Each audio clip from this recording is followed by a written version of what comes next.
Well, good afternoon, everyone. Secretary Manalo, Secretary Galvez, it has been an honor to host you at the State Department for the third ever and first since 2016 U.S.-Philippines 2+2 ministerial alongside Secretary of Defense Austin.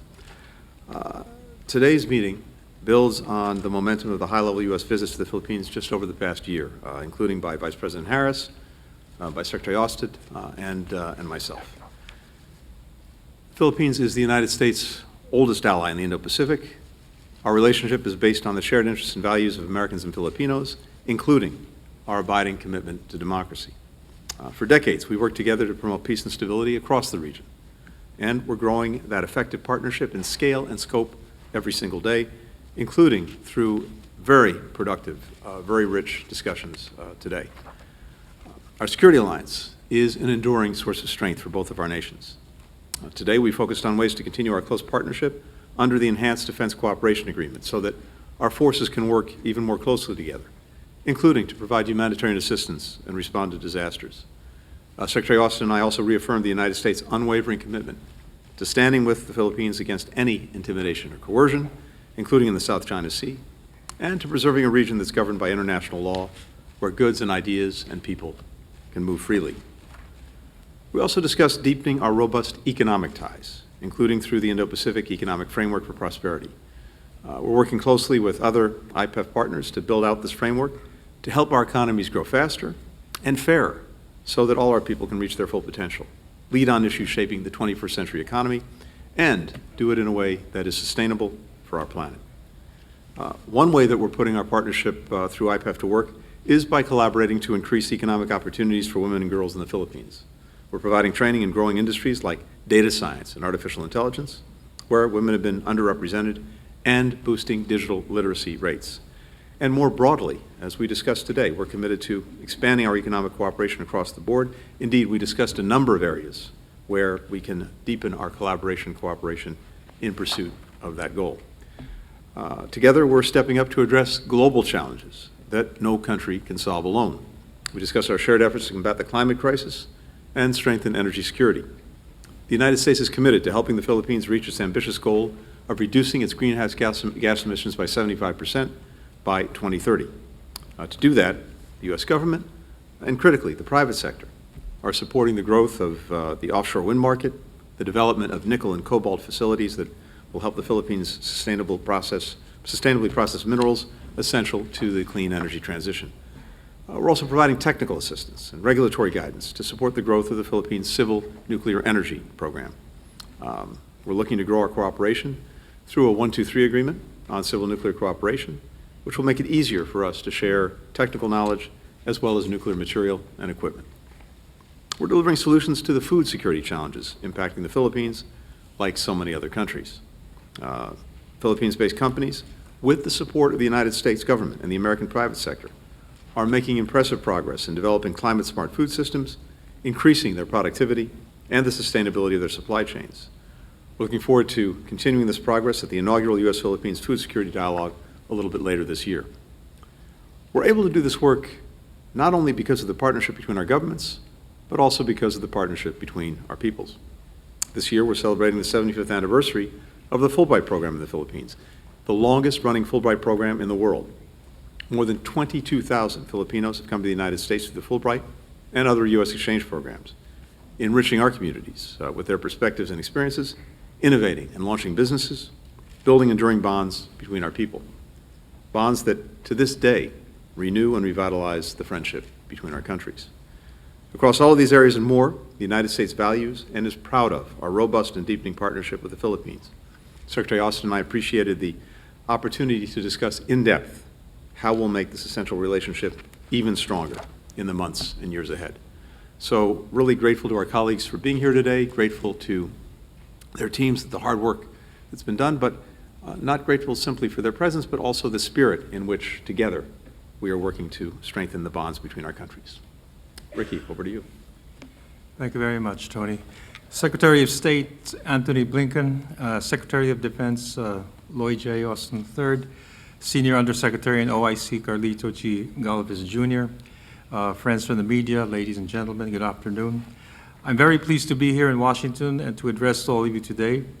Some of you were with Secretary Blinken when we held our first meeting in our current capacities in Manila last August. We agreed then to work together in sustaining the positive momentum and trajectory of Philippine-U.S. relations, including by reconvening our 2+2 ministerial dialogue in 2023. And I'm happy to report that we have in fact followed through on that commitment. Today is only the third iteration of our dialogue in the 2+2 format since it was established in 2012. After a 7-year gap since the second meeting in 2016, this meeting holds particular significance as it further reaffirms our shared commitment to advancing our common priorities as treaty allies and close partners amidst evolving regional and global security challenges.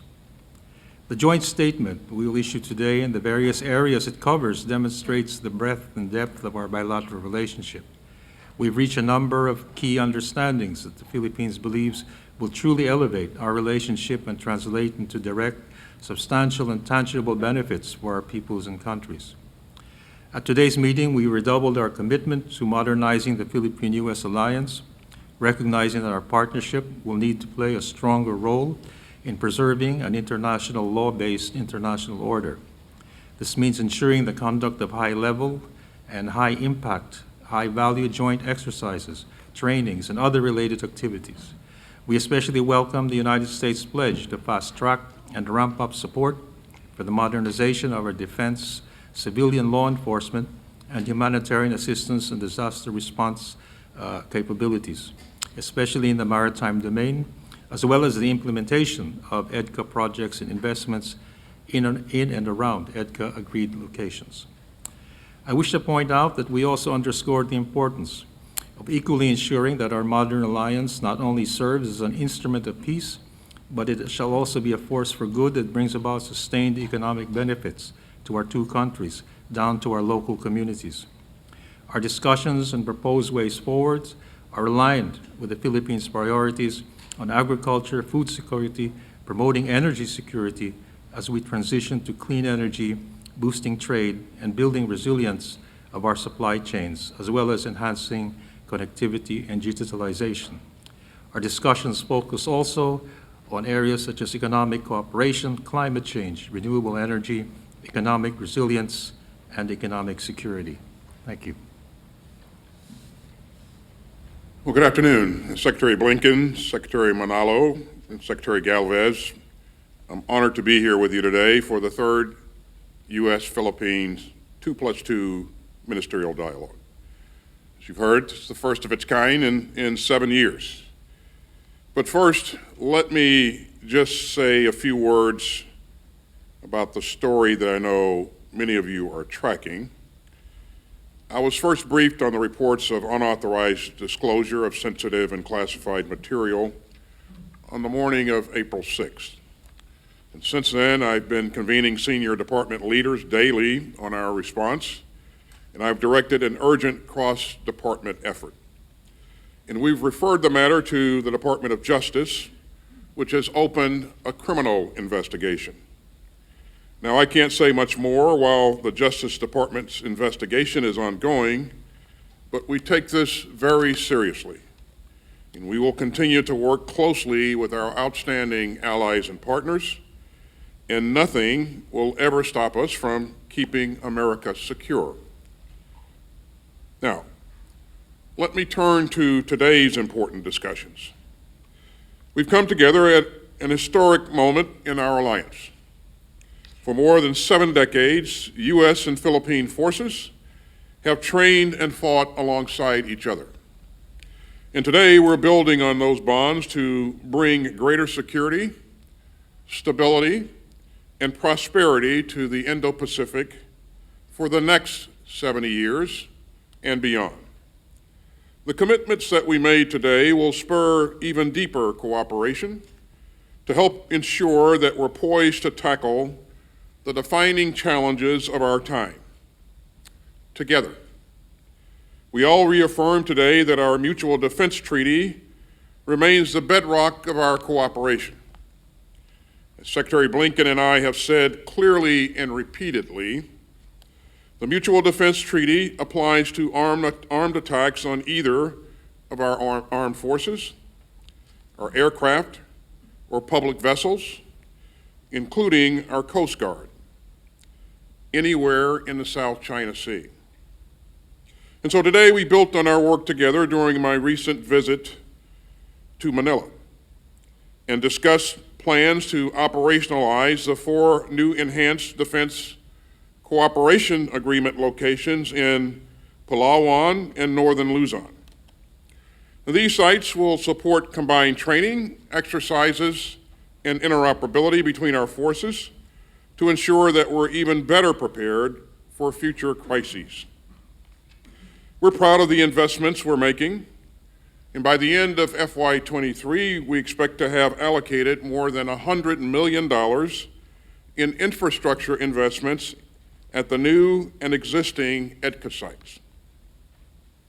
And so those investments will spur job creation and economic growth in local Philippine communities. We've also committed to swiftly finalizing the U.S.-Philippines bilateral defense guidelines, which charts our vision for alliance cooperation across all operational domains, including space and cyberspace. In the face of coercion and gray zone aggression, Secretary Galvez and I agreed to redouble our efforts to strengthen our combined ability to resist armed attack by modernizing our armed forces. We also discussed near-term plans to complete a security sector assistance roadmap to support the delivery of priority defense platforms over the next 5 to 10 years, including radars, unmanned aerial systems, military transport aircraft, and coastal and air defense systems. We're building on the some 500 defense engagements that our militaries conduct each year. And we're forging new ties between our militaries and expanding the breadth of our cooperation. Yesterday, we celebrated the start of our 38th annual exercise, Balakatan. More than 17,000 troops are participating this year. It is the largest and most complex iteration in the exercise's history. Now, the commitments that we made today will further integrate our strong bilateral ties into multilateral networks, including with Japan and Australia. And we discussed plans to conduct combined maritime activities with like-minded partners in the South China Sea later this year as we work to enhance our collective deterrence. Our alliance is ultimately guided by our deep and enduring commitment to freedom. So we're not just allies, we're democratic allies. And the United States and the Philippines are bound by a common vision for the future. A vision that's anchored in the rule of law and freedom of the seas and respect for the territorial integrity of sovereign states. Secretary Galvez, Secretary Manalo, Secretary Blinken, thank you for your leadership and your steadfast partnership as we build this future together. Secretary Galvez, the floor is yours, sir. Foremost, my highest courtesies to the Secretary Antony J. Blinken and Secretary Lloyd J. Austin III, to my most esteemed colleague, Secretary Enrique Manalo. Ladies and gentlemen, good afternoon. First of all, we would like to take this moment to express our profoundest thanks to the U.S.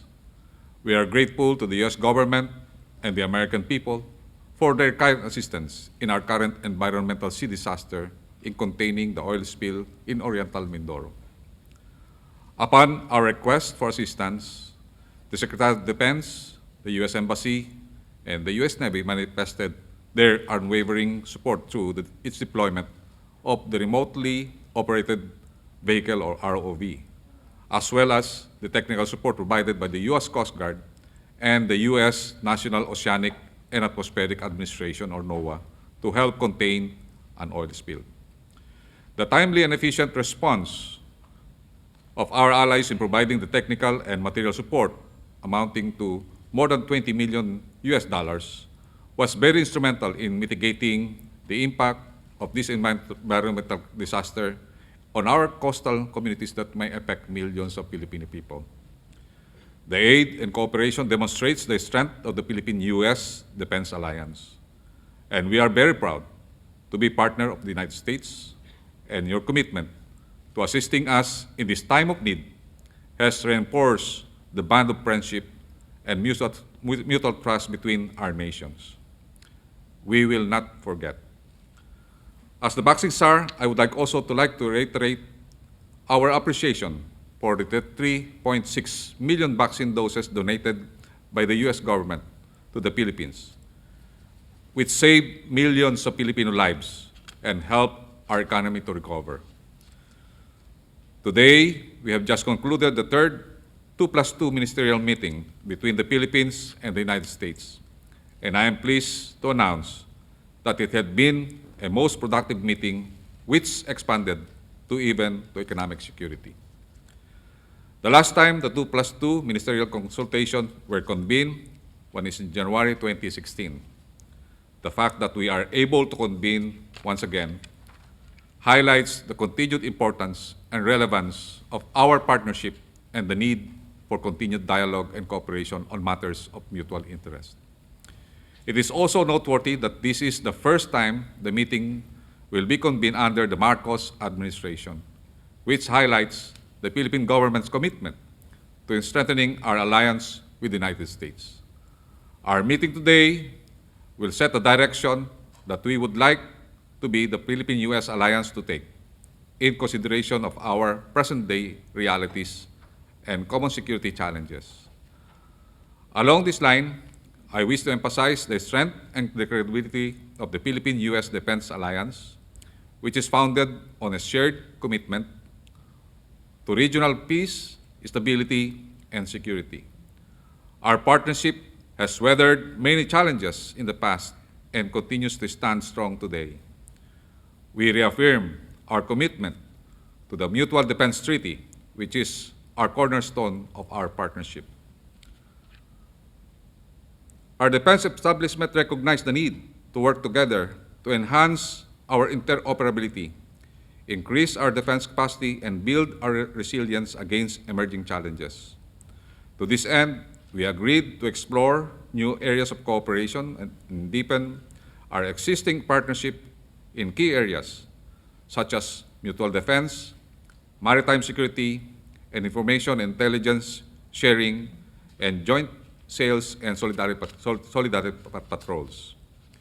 We also welcome the ongoing conduct of the biggest ever exercise Balikatan, which involved 70,000 forces, 12,000 U.S. personnel, 5,000 AP personnel, and 111 Australian Defense Forces, and observers from other like-minded countries, which capacitates our armed forces to train and operate together, improve interoperability, and enhance our respective capabilities. With the announcement of the 4 additional sites where enhanced defense cooperation agreement agreed locations can be developed, and we reaffirm our commitment to work together in implementing the EDCA through the completion of both existing and potential projects. Lastly, we discuss opportunities for future cooperation with like-minded partners in the region. We recognize that we cannot address such a wide range of security challenges and that we need to work with other countries to share our interests in accordance with our respective national laws and policies. We reaffirm the commitment to sustain regular exchanges through existing platforms, namely the 2+2 ministerial consultations, bilateral strategic dialogue, the Mutual Defense Board Security Engagement Board, and among others. In conclusion, I want to emphasize that the Philippine-U.S. Defense Alliance is strong and credible, and we are committed to modernizing our alliance to meet the evolving security challenges of the region. This alliance is for peace and stability of the Indo-Pacific region. Thank you. Thanks, everyone. We'll take 3 questions. First, we'll go to Dimitri Sevastopoulou with the Financial Times. Thank you. Good afternoon. I have questions for both sides. Secretary Austin, can you give us a sense of what kinds and numbers of military assets and personnel that you intend to position or rotate through the EDCA sites in the Philippines? And can you explain how specifically does this enhanced cooperation increase your ability to prepare for any possible conflict with China over Taiwan? And to Secretaries Manalo and Galvez, how will the EDCA sites be used if the US and China go to war over Taiwan? And will there be any restrictions on what the US military can do with the sites? And finally, Secretary Blinken, this is a China question. Your relations with China appear to be deteriorating continuously with only sporadic signs of positive developments. Is this the long-term future of US relations with China, or is there some kind of a realistic way to turn things around? And when do you expect to go to Beijing? Thank you. Well, thanks for your question, Dimitri. EDCA is a key pillar to our alliance. It provides us the opportunity to train together, to increase interoperability. And you know, Dimitri, interoperability is not something that you can show up at the last moment and snap your fingers and achieve. It's something that you got to work on each and every day. And so the addition of these EDCA sites puts us in a position to be able to not only train together, but also respond to meet the needs of the Philippines in the event of a crisis like a natural disaster or a requirement to rapidly provide humanitarian assistance. And so I think it helps us not only work together, but it helps us address the needs of the Philippines as well. And I think it's essential to our ability to strengthen our combined deterrence posture. I think it's a bit early to try to discuss numbers and specific timing of rotations, but certainly these are things that Secretary Galvez and I will continue to work on going forward. But again, it is a tremendous opportunity. I would finally emphasize that whatever we do in the future in terms of rotations and numbers of troops, it is a joint decision between the Philippines and the Philippine government and the U.S. government. So again, a great opportunity. I'm excited about the ability to increase interoperability and look forward to continuing our great work together. Oh, thank you very much for your question. What I can say at this stage is that the new sites that have been identified, the new EDCA sites, are mainly aimed at increasing or improving interoperability, as well as addressing potential humanitarian disasters or climate-related disasters. And in operationalizing these sites, of course, much work still has to be done. We have to identify the terms and references, how these activities will be undertaken. So I don't think we're really at any stage yet to answer how they might be used. They're still open to discussion. But I think we have already reached an understanding that the basic elements of these sites would be, the basic purposes of these sites would be to address humanitarian disaster-related events, to increase and improve interoperability and training of Filipino and American assets, and also to be in a position to improve interoperability and perhaps respond to other types of security challenges. Dimitri, with regard to China, you've heard me say before, Secretary Austin and others say before, that the relationship between our countries is among the most consequential and also the most complex of any that we have. And the same could probably be said for many other countries. We're not reducing it to a bumper sticker, as again I've said before.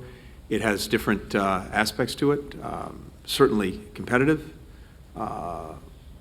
cooperative in other respects, and in some instances more adversarial.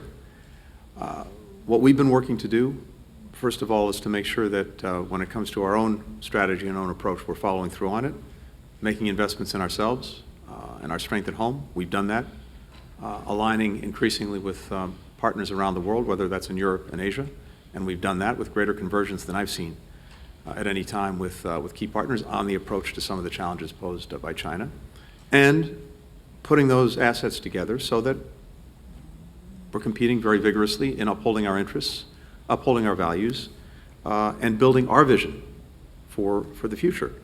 What I hear from countries around the world, and what I believe is profoundly in our interest, is for us to manage the relationship with China responsibly.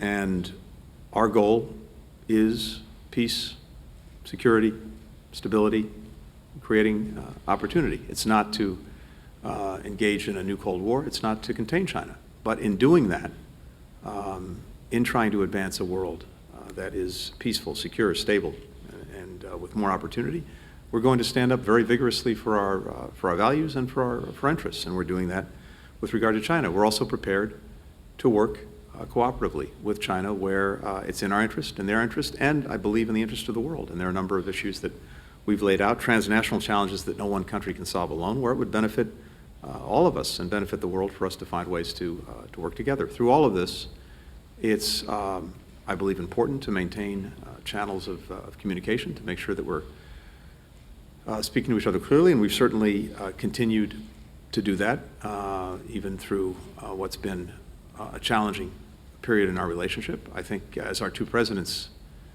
agreed when they met in Bali at the end of last year at the G20, it would be important to continue to find ways to strengthen those channels of communication. So we'll see. We'd look to do that in the time ahead. And when it comes to my own visit to China, when the conditions are right, I'll certainly look forward to pursuing that. We'll next go to Andrea Mitchell of NBC News.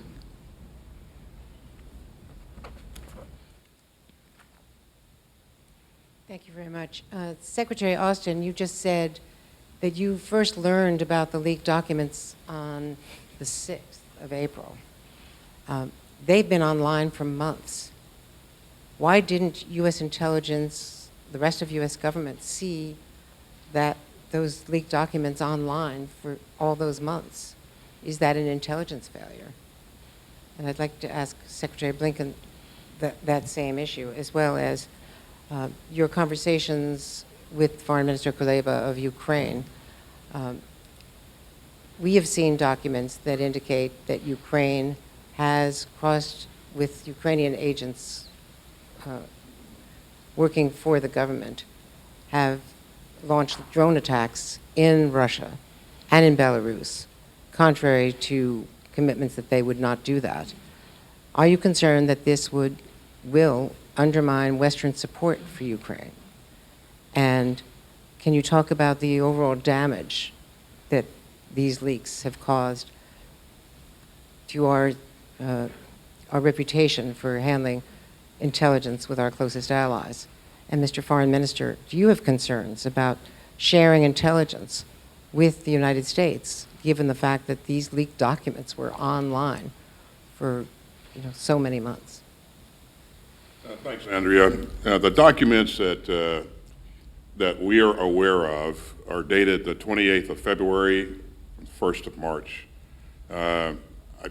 I don't know if there are other documents that have been online before. These are things that we will find out as we continue to investigate.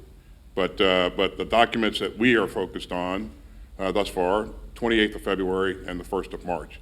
Again, we will continue to investigate and try to determine the full scope of the activity. But sir, why did we know about it? Why did you know about it before April 6th?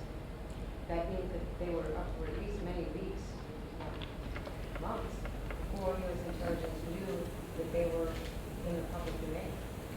Well, they were somewhere in the web, and where exactly and who had access at that point, we don't know. We simply don't know at this point. So, and again, I won't speculate, Andrea. I will tell you that we take this very seriously, and we will continue to investigate and turn over every rock until we find the source of this and the extent of it. So.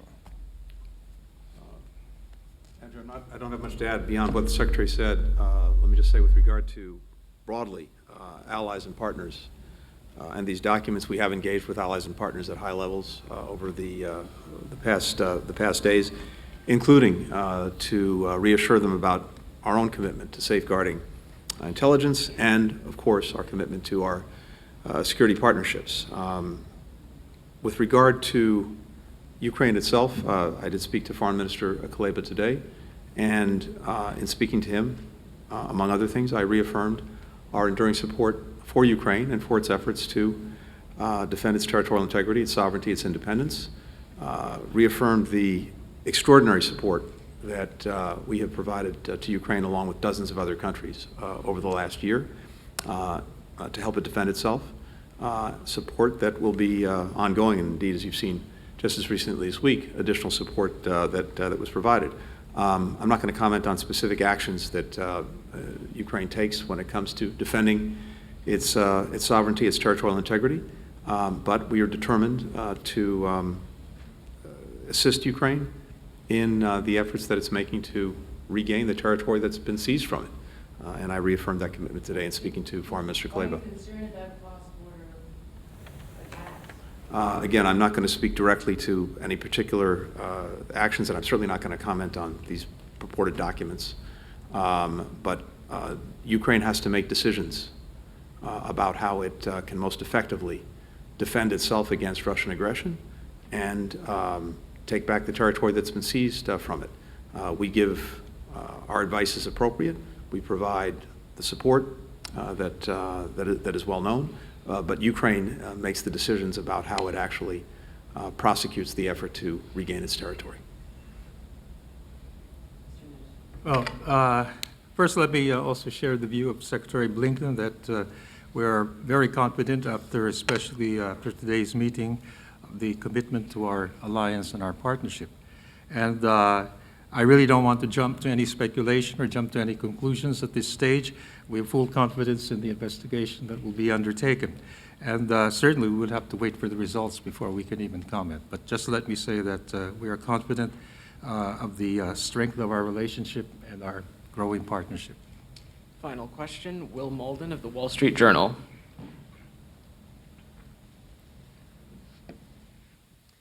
Thank you so much. First, for Undersecretary Galvez, they mentioned exercises going to take place later this year in the South China Sea. I wonder what countries would be involved in those exercises and whether there are any concerns that these exercises or the ongoing ones or different steps that the U.S. is taking with its allies and partners in the region would generate a response, a dangerous response from China.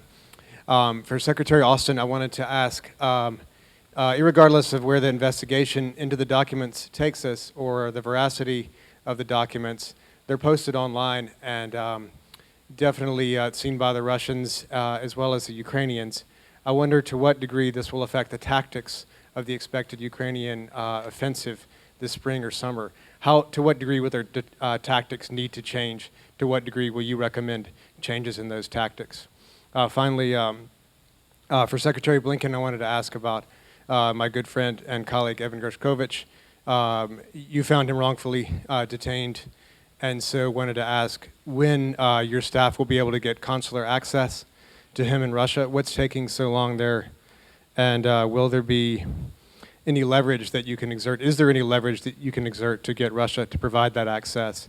And what strategies, will you work on, and will the administration be working on to free him? Thank you. The Balikatan exercises is on its 38th iteration, and it's been, we're doing the Balikatan yearly, and we don't expect any violent reaction, considering that this exercises is intended for our collective defense with the U.S. and other allies. For today, for this Balikatan, we have the participation of, as I've said earlier, 17,000 troops, including 12,000 Americans, 5,000 Filipinos, and 111 Australians. We have also observers from the ASEAN nations and also from other allies. And we are happy to say that these exercises have varied exercises on counterterrorism, humanitarian response, and also on developing interoperability with our U.S. forces and also our Australian friends. Hey, Will, thanks for the question.